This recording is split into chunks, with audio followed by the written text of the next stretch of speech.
Eu sou Mário Persona e essas são as respostas que eu dei aos que me perguntaram sobre a Bíblia. Você pergunta se os que morreram na fé estariam observando o que acontece na Terra, e eu acredito que não. É certo que os mortos da grande tribulação, que são vistos em Apocalipse 6, de versículos 9 a 11, estarão cientes do que acontece na Terra, porque eles clamam por vingança, mas talvez isso será por eles terem acabado de sair daqui. A passagem é esta: E havendo aberto o quinto selo, vi debaixo do altar as almas dos que foram mortos por amor da palavra de Deus e por amor do testemunho que deram, e clamavam com grande voz e diziam: Até quando, ó verdadeiro e santo dominador, não julgas e vingas o nosso sangue dos que habitam sobre a terra? E foram dadas a cada um compridas vestes brancas, e foi-lhes dito que repousassem ainda por um tempo, até que também se completasse o número de seus conservos e seus irmãos, que haviam de ser mortos como eles foram. Apocalipse 6, de 9 a 11. É preciso entender também que aquele é um grupo de pessoas que não pertence à igreja, mas a outra das diferentes famílias de Deus, ali com características de povo judeu. Para entender essa diversidade de grupos pertencentes a Deus e resgatados por Cristo, atente para esta passagem. Por causa disto me ponho de joelhos perante o Pai de nosso Senhor Jesus Cristo, do qual toda a família nos céus e na terra toma o nome. Efésios 3, de 14 a 15. Infelizmente, a nossa versão Almeida Corrigida não deixa claro o que diz ali, porque introduziram o artigo a em toda a família. O correto é toda a família nos céus e na terra, no sentido de cada família. A versão espanhola ajuda um pouco a colocar, quando coloca toda la parentela en los cielos y en la tierra. A Reina Valera de 1909. A passagem está falando de diferentes classes de salvos, além daqueles que pertencem ao corpo de Cristo, à igreja da presente e da atual dispensação.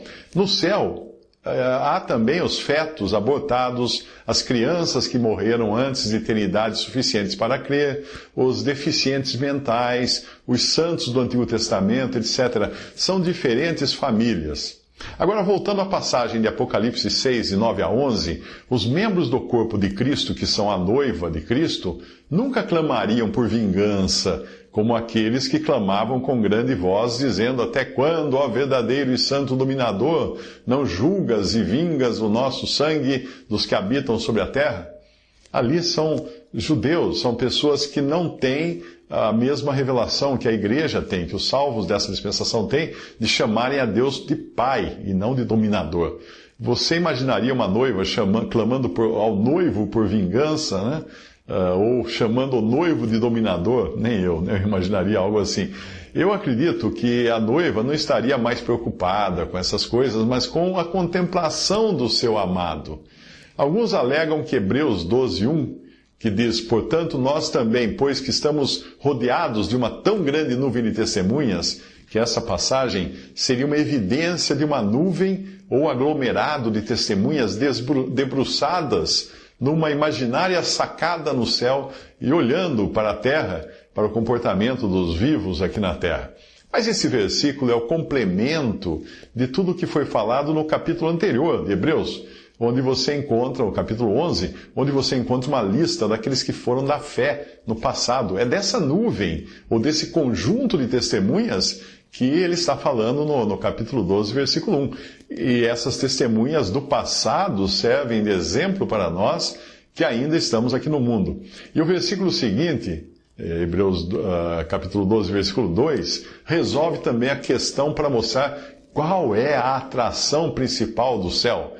A passagem toda diz assim: Portanto, nós também, pois que estamos rodeados de uma tão grande nuvem de testemunhas, deixemos todo o embaraço e o pecado que tão de perto nos rodeia e corramos com paciência a carreira que nos está proposta, olhando para Jesus, autor e consumador da fé, o qual, pelo gozo que lhe estava proposto, suportou a cruz, desprezando a afronta, e assentou-se à destra do trono de Deus. Hebreus 12, de 1 a 2.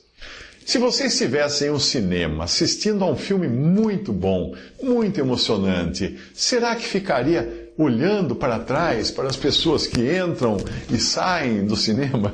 Não. Você teria o seu olhar fixado na atração principal.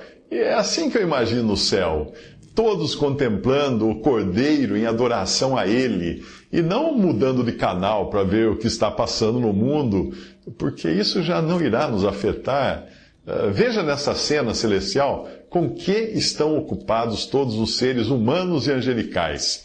E olhei, e eis que estava no meio do trono e dos 4 animais viventes, e entre os anciãos, um cordeiro, como havendo sido morto, e tinha 7 chifres e 7 olhos, que são os 7 Espíritos de Deus enviados a toda a terra.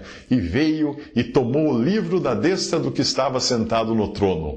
E havendo tomado o livro, os 4 animais e os 24 anciãos prostraram-se diante do cordeiro, tendo todos eles harpas e salvas de ouro cheias de incenso, que são as orações dos santos, e cantavam um novo cântico, dizendo: Digno és de tomar o livro, de abrir os seus selos, porque foste morto, e com o teu sangue compraste para Deus homens de toda tribo, e língua, e povo, e nação, e para o nosso Deus os fizeste reis e sacerdotes, e eles reinarão sobre a terra.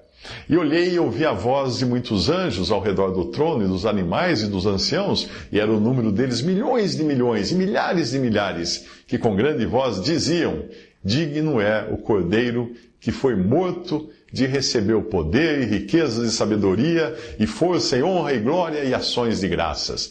E ouvi toda criatura que está no céu, e na terra, e debaixo da terra, e que está no mar, e a todas as coisas que neles há dizer: Ao que está assentado sobre o trono e ao Cordeiro sejam dadas ações de graças, e honra, e glória, e poder para todo sempre. E os 4 animais diziam: Amém. E os 24 anciãos prostraram-se e adoraram ao que vive para todo sempre. Essa passagem está em Apocalipse 5, de 6 a 14, e vale você abrir sua Bíblia e observar que os únicos que cantam nessa passagem são os redimidos. Os anjos e os outros seres todos dizem, mas os únicos que cantam ao Cordeiro são os redimidos. Então eu acho que nós vamos ter que cantar no céu e não ficar olhando para a porta por onde nós entramos, que não vai trazer proveito algum para nós.